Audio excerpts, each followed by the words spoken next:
What if failure isn't just an obstacle? What if it's the key to unlocking your next level? What if the fear that's been holding you back is actually pointing you straight towards your breakthrough? Today, we're calling out fear for the imposter it is and turning failure into fuel.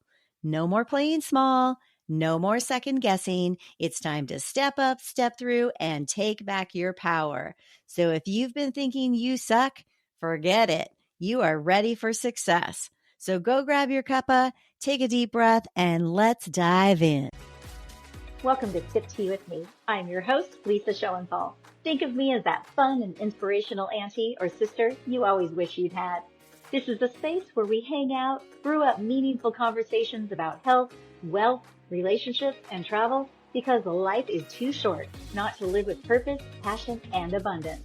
If you're ready to chase your dreams, find your balance, and make a massive impact, you're at the right table. I'll be sharing real stories, life hacks, and epic wisdom to keep you mindful, energized, and connected. It's all about inspiring and empowering you. So grab your favorite cuppa as we spill the tea on how to create a life that's transformational, empowering, and authentically you, 100%. Let's drink to that and get started.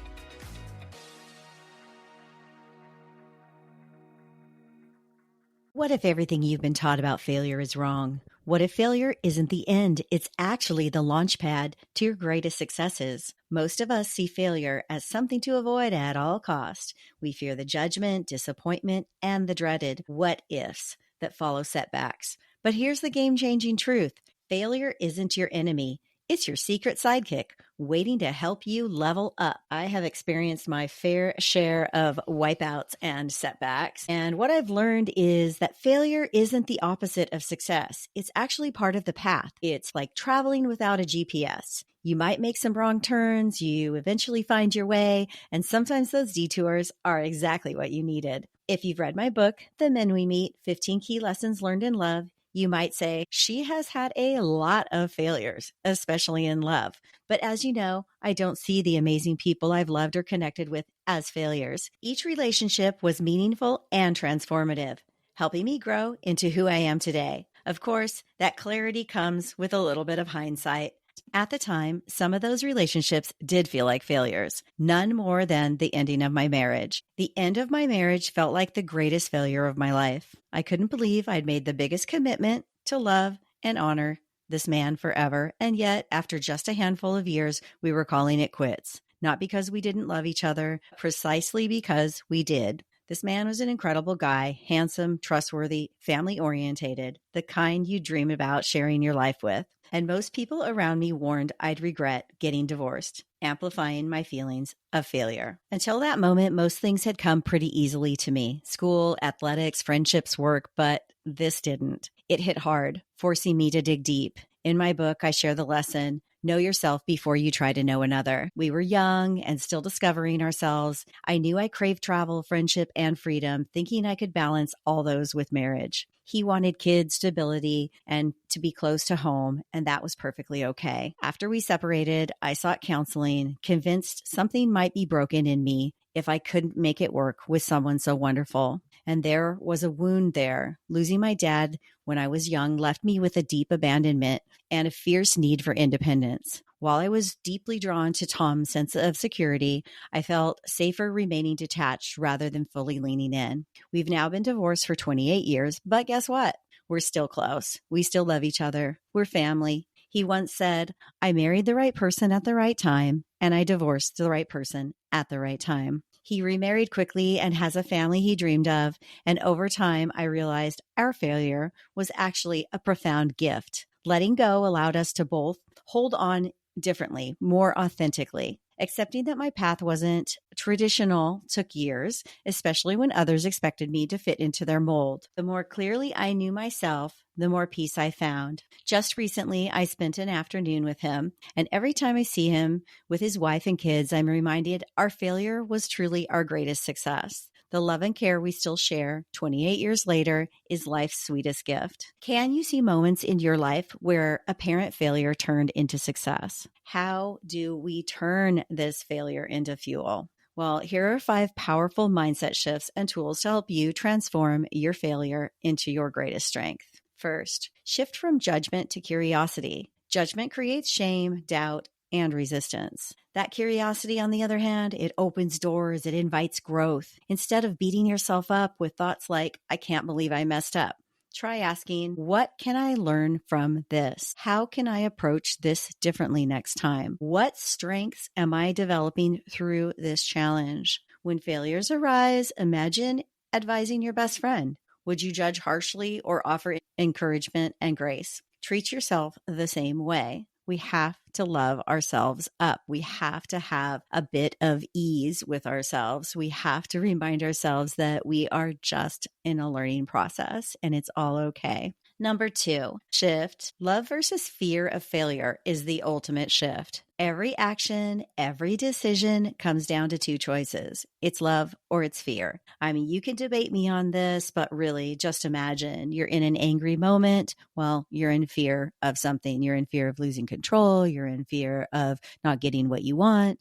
You could easily shift that and say, how can I come at this situation from a loving place? When it comes to failure, fear loves to scream the loudest. It says, you're not good enough. You'll never recover. Don't even try. But love whispers something different. It says, you're already worthy. Keep going. There's magic in the mess. The fear of failure isn't just about the mistake itself. It's about what we think that mistake means about us. It's the belief that if we fail, we'll lose respect, love, or identity. But love offers a reframe. It reminds us that we are more than our outcomes. Love says, failing doesn't make you a failure. It makes you a learner. When you lead with love, you give yourself grace, you start asking better questions, you become less afraid of being seen, trying, and more invested in your own growth. Love expands your world, encouraging you to show up fully, authentically, even when the outcome is fairly uncertain. Next time that fear creeps in, ask, how can I approach this with love and openness? What possibilities can emerge if I choose to believe in myself? What would love have me do right now? I love that one. That's one of my favorites. What would love have me do right now? The more you choose love over fear, the more unstoppable and free that you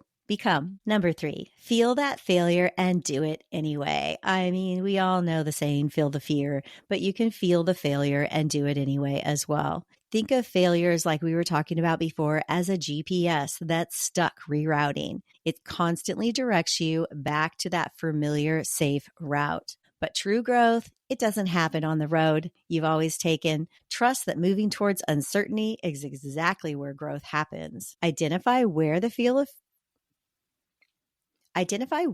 of failure lives in your body. Maybe it's tightness in your chest. Maybe it's a tension in your shoulders or racing thoughts. Acknowledge these feelings, then gently remind yourself it's safe to move forward anyway. Number 4, visualization. Let's do this. Let's visualize ourselves stepping through the door. Now for the fun part, let's bring a little bit of magic and movement into this journey. Imagine you're standing in front of a door. It's bold, bright, and a little mysterious, kind of like you. On this side of the door, hesitation, self-doubt, and the heavy weight of failure. That inner critic might be whispering, what if you mess it all up again? But pause, take a breath, shift your focus, because on the other side of that door, there's confidence, there's courage, there's freedom and adventure. You can feel it humming beyond the threshold. It's the version of you who owns your story, dances with your fears, and leads with curiosity instead of caution. Now visualize yourself reaching for the handle.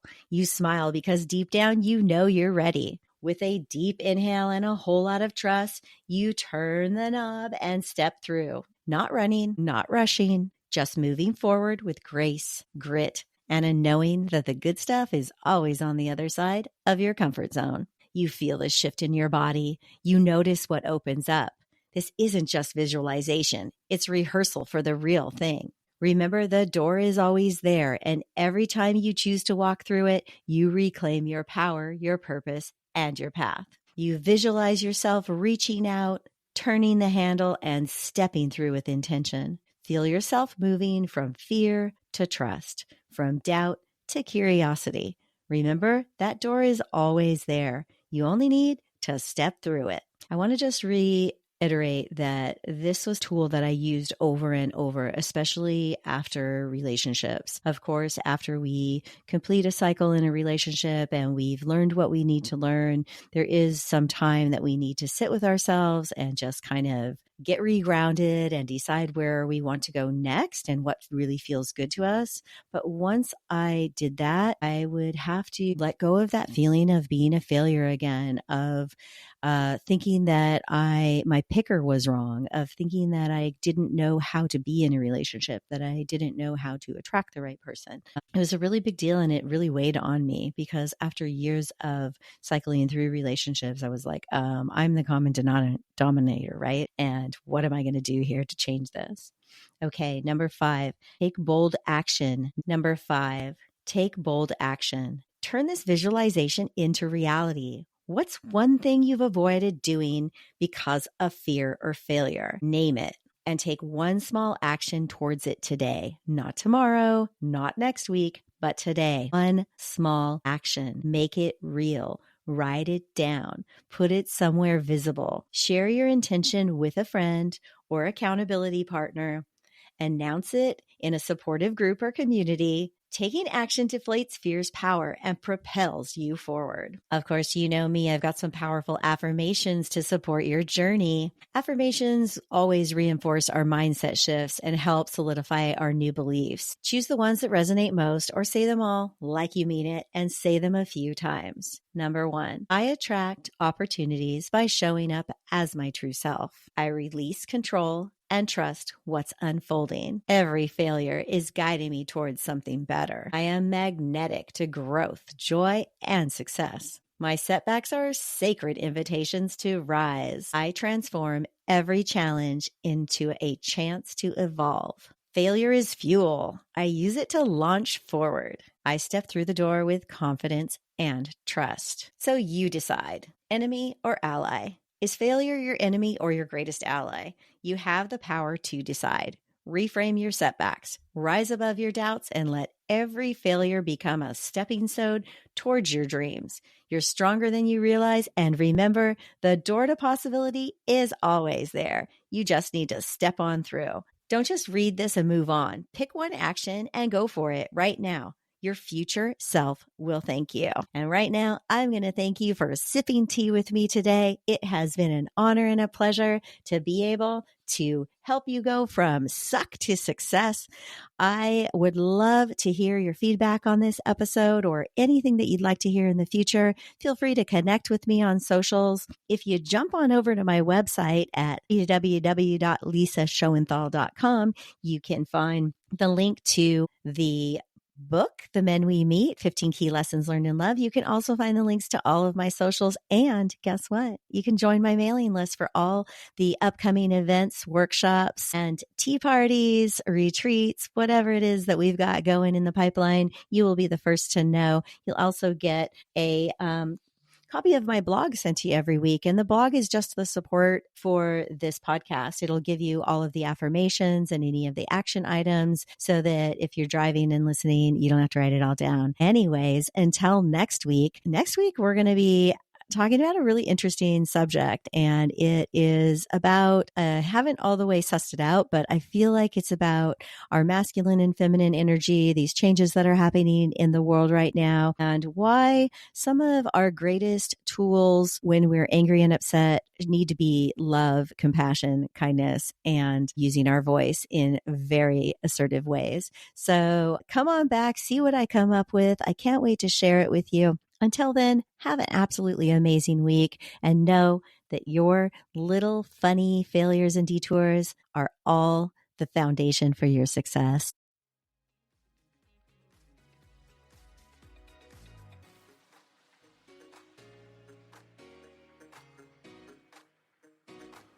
Thanks so much for listening and following Sip Tea with me. It's so important that you embrace your passion and purpose so that you can have a massive impact and take necessary action to change the world. This time with you means so much to me because it allows me to honor and serve my life purpose of inspiring, empowering, and awakening the hearts and minds of you, the next gen, because you are our future. Remember, I'm here to help. I see you. I believe in your ability to make the world a better place. Make sure you hit that follow button, invite a friend, and tune in again next week, fam, as we continue to transform, evolve, and awaken authenticity together. Until then, much love from Auntie Lise.